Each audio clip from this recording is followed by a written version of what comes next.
Hello, everyone. Welcome back to KABALAKA TV. All right, so our session for today will be focusing on poetry composition. But before we proceed to the main topic of our discussion for today, let us have first the objectives. All right, at the end of the session, you are expected to number one, define poetry, and number two, enumerate the elements of poetry, and number three, show poem appreciation. All right, so what is poetry? I believe some of you are familiar with the definition of poetry, but here is the definition of poetry that I have researched. All right, so poetry is a literary work in which special intensity is given to the expression of feelings and ideas by the use of distinctive style and rhythm, poems collectively or as a genre of literature. So next we have the elements of poem or elements of poetry. The first one is rhythm. So what is this rhythm about? All right, so rhythm is the music made by the statements of the poem, which includes the syllables in the lines.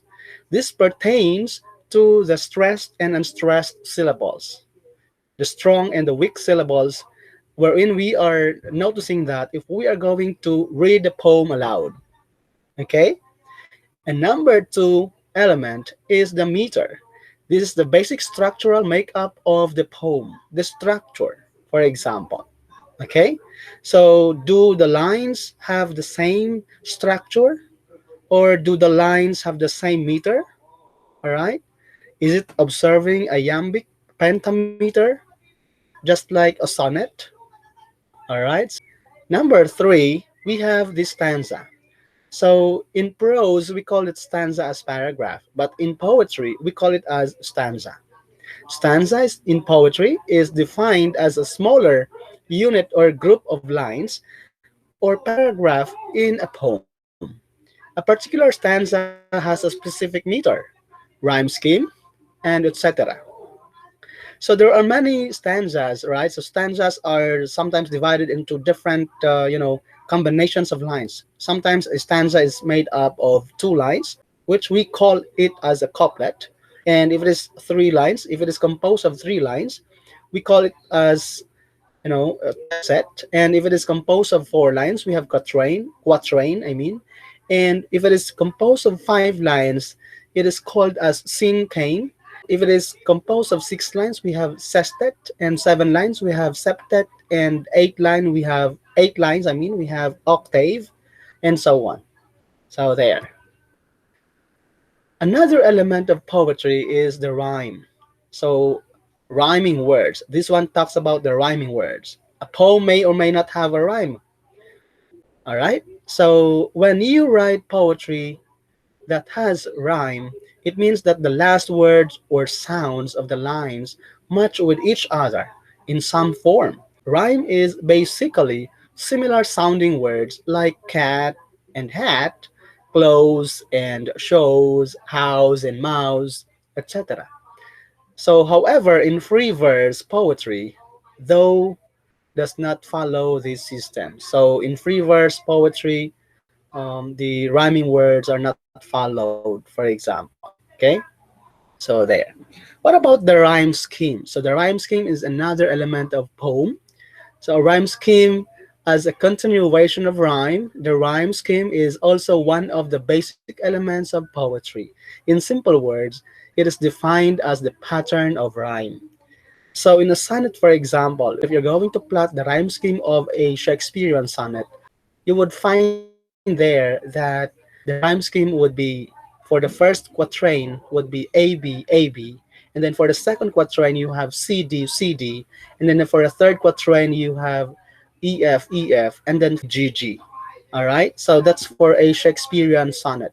The rhyme scheme, the pattern of the rhyming words. In other words, you are going to allot, a letter for the sound, for the first sound, for example, the first line end with the word hat, and then the second line end with house, then the third line ends with I'm gonna say cat. So we have first line is rhymed with the third line, and the second line is rhymed with, for example, the fourth line. That's why it's A B rhyme scheme for the first quatrain of a Shakespearean sonnet.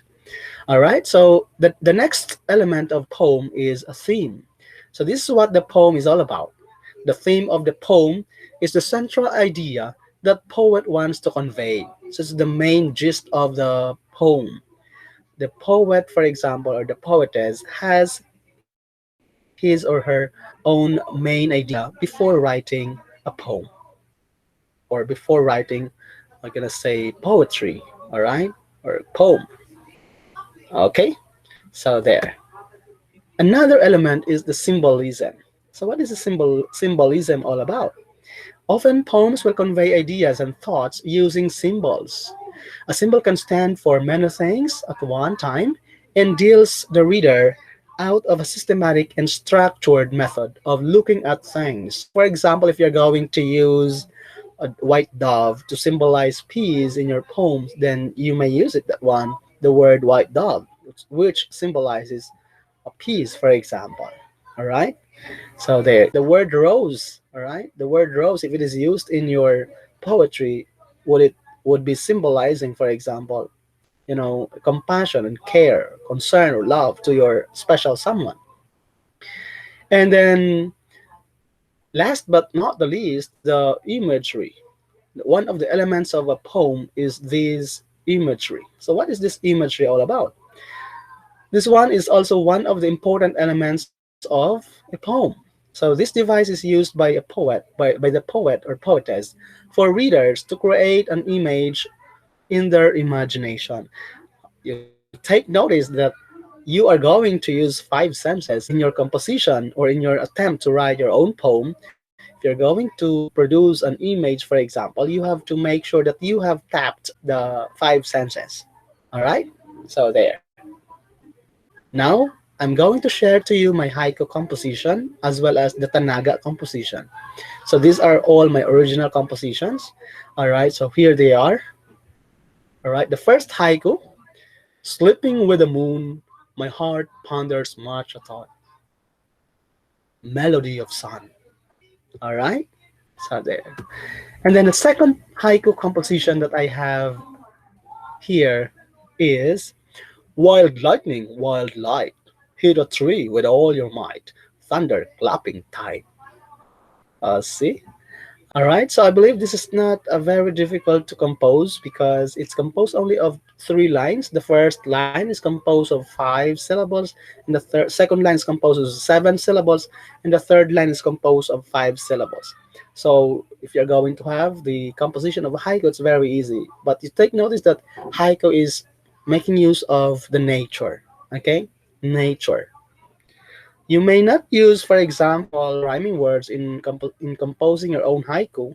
Okay, so there. Another haiku that I would like to share is this one. This very emotional poem. All right, so we have oh lovely rose, thou speak to me of a vow, your lips kiss not mine. So there. All right, so the next one that I'm going to share to you is about the Tanaga. This is also my original composition. All right, so I'll be reading it. All right, so let us see if they are mono-rhyming. Talangkang nang hihila, pahamak sa bandila, sistema'y lumalala sa kamandag ng dila. So we have here nang hihila, bandila, lumalala, dila. All right, so there. What's the next one? The next tanaga is ang milyon-milyong tala, pabagsak din ng bigla, ang dahong lumalala, buhay pansamantala. All right, so you have there also mono rhyming, right? Tala, bigla, lumalala, and pansamantala. All right, the last one, I think this is the last one that I'm going to share with you. So we have here, buhay ng isang bula, lumipad hanggang tala, naging tanglaw ng madla, kislap di mawawala. Alright, so that's all for today. Once again, I am your teacher for English language education. I am Ronello G. Colyamar. See you on my next video. I hope you learned something from this video. Thank you so much. Bye bye.